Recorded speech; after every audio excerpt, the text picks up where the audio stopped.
El arrepentimiento es también un acto continuo durante la vida entera. Crecerá continuamente. Yo creo que un cristiano en su lecho de muerte se arrepentirá más amargamente de lo que lo hizo jamás. Arrepentirse es algo que ha de hacerse durante toda la vida. Pecar y arrepentirse resume la vida de un cristiano. Arrepentirse y creer en Jesús, conforma la consumación de su felicidad. No deben esperar ser perfectos en arrepentimiento antes de ser salvos. Ningún cristiano puede ser perfecto. El arrepentimiento es una gracia. Algunas personas lo predican como una condición de salvación, condición de insensatez. No hay condiciones para la salvación. Dios mismo da la salvación y Él únicamente la da a los que Él quiere. Dice: tendré misericordia del que yo tenga misericordia. Si entonces Dios te ha dado el mínimo arrepentimiento y es un arrepentimiento sincero, alábalo por ello y espera que ese arrepentimiento crezca más y más profundamente conforme sigas adelante. Entonces esta observación ha de ser aplicada a todos los cristianos. Hombres y mujeres cristianos, ustedes sienten que no tienen un arrepentimiento lo suficientemente profundo, sienten que no tienen una fe lo suficientemente grande. ¿Qué han de hacer? Pidan un aumento de fe y crecerá. Lo mismo sucede con el arrepentimiento. ¿Han tratado alguna vez de alcanzar un profundo arrepentimiento? Amigos míos, si han fracasado en el intento, confíen en Jesús y traten cada día de obtener un espíritu penitencial. No esperen tener, lo repito, un perfecto arrepentimiento al principio. Han de tener contrición sincera y luego, bajo la gracia divina, irán de poder en poder hasta que al final odiarán y aborrecerán el pecado como a una serpiente o a una víbora, y entonces estarán cerca, muy cerca de la perfección del arrepentimiento. Les he dado estas consideraciones entonces como inicio del tema, y ahora ustedes preguntarán: ¿cuáles son los signos del verdadero arrepentimiento a los ojos de Dios? Primero les digo que hay pena en él. Nadie se arrepiente jamás del pecado sin sentir algún tipo de tristeza a la vez. Puede ser más o menos intensa, de acuerdo a la manera en que Dios les llama y a su previa manera de vida, pero debe haber alguna tristeza. No nos importa cuándo llega, pero en algún momento o en otro debe llegar, o no sería el arrepentimiento de un cristiano. Conocí una vez a un hombre que profesaba que se había arrepentido, y en verdad su carácter había cambiado externamente, pero nunca pude ver que tuviera un dolor real por el pecado. Tampoco vi jamás algunas señales de contrición en él cuando profesó creer en Jesús.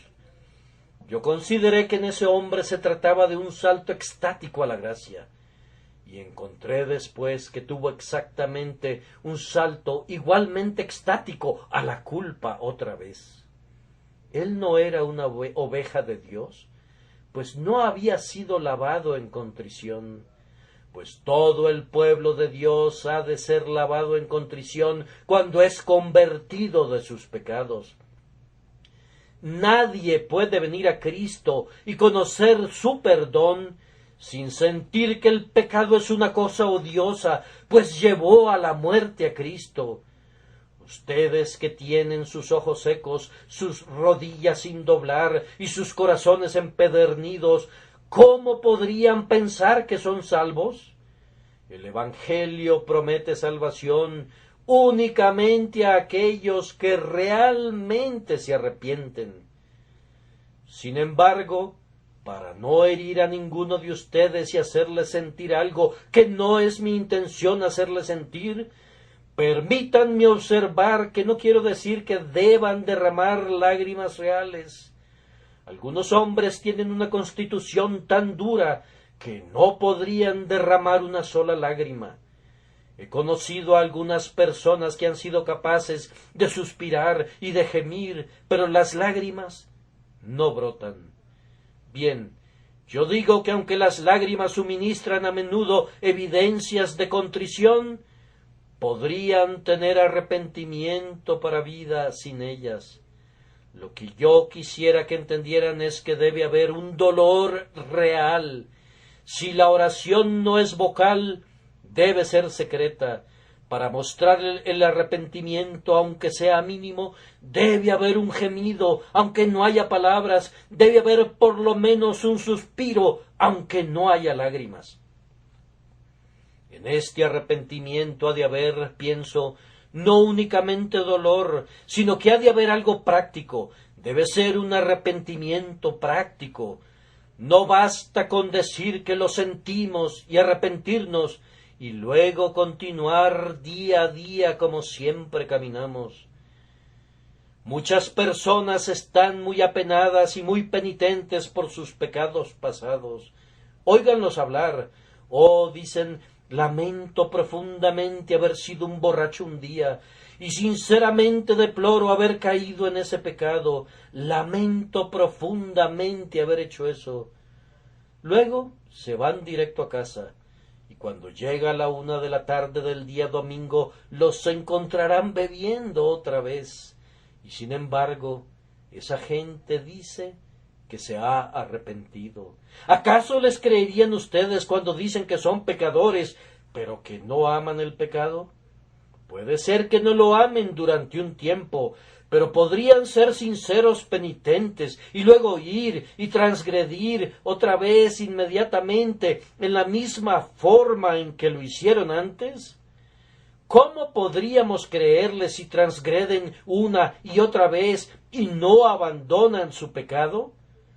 Conocemos a un árbol por sus frutos, y ustedes que son penitentes producirán obras de arrepentimiento. A menudo he considerado como un muy hermoso ejemplo que refleja el poder de la contrición una anécdota aportada por un piadoso ministro. Él había estado predicando sobre el arrepentimiento y en el curso de su sermón habló del pecado del robo. Cuando iba camino a su casa, un trabajador se le acercó y el ministro observó que tenía algo bajo su uniforme de obrero. El ministro le dijo que no tenía que acompañarle más lejos, pero el hombre persistió.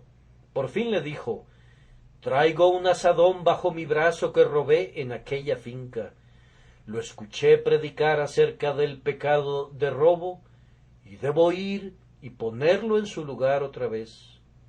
Eso fue un sincero arrepentimiento, pues lo motivó a regresar y devolver el artículo robado. Sucedía lo mismo con los isleños de los mares del sur, de quienes leemos que robaban la ropa y los muebles de los misioneros y todo lo que se podían llevar de sus casas, pero cuando eran convertidos salvadoramente, les llevaban todo de regreso. Pero muchos de ustedes dicen que se arrepienten y sin embargo no producen fruto. Eso no sirve para nada. La gente se arrepiente sinceramente, dicen, de haber cometido un robo o de haber mantenido una casa de juegos, pero se cuidan de que todas las ganancias sean empleadas en el mejor bienestar de su corazón. El verdadero arrepentimiento producirá obras dignas de arrepentimiento. Será un arrepentimiento práctico. Pero vamos más lejos.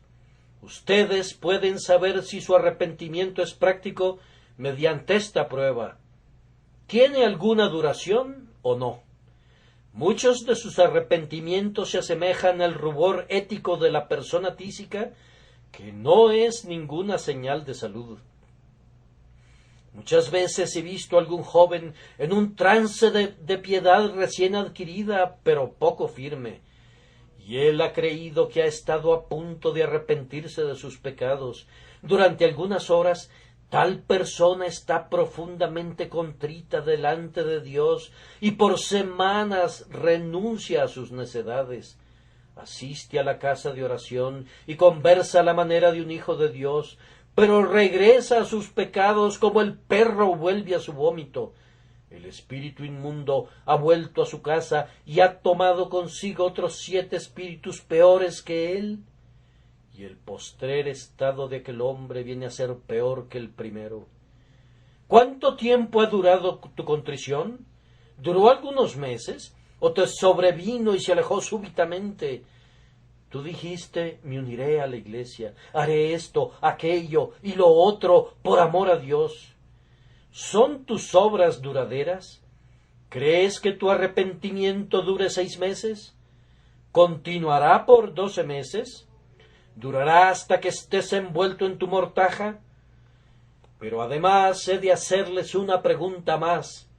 ¿Ustedes creen que se arrepentirían de sus pecados si no hubiese un castigo delante de ustedes? ¿O se arrepienten porque saben que serán castigados para siempre si permanecieran en sus pecados? Supongan que les dijera que no existe el infierno del todo, que si quisieran podrían blasfemar, o si quisieran podrían vivir sin Dios. Supongan que no hubiera recompensa para la virtud y no hubiera castigo para el pecado. ¿Cuál elegirían? ¿Podrían decir con toda honestidad esta mañana, creo que, por la gracia de Dios, sé que elegiría la justicia aunque no hubiera recompensa para ella, aunque no se ganase nada por medio de la justicia y no se perdiera nada por el pecado? Todo pecador odia su pecado cuando se acerca a la boca del infierno. Todo asesino odia su crimen cuando se aproxima al patíbulo. Nunca he visto que un niño odie tanto su falta como cuando va a ser castigado por ella. Si no tuvieran un motivo para temer al abismo, si supiesen que pudieran entregar su vida al pecado y que pudieran hacerlo con impunidad, aun así sentirían que odiaban al pecado y que no podrían y no querrían cometer el pecado excepto por causa de la debilidad de la carne. ¿Todavía desearían la santidad? ¿Todavía desearían vivir como Cristo?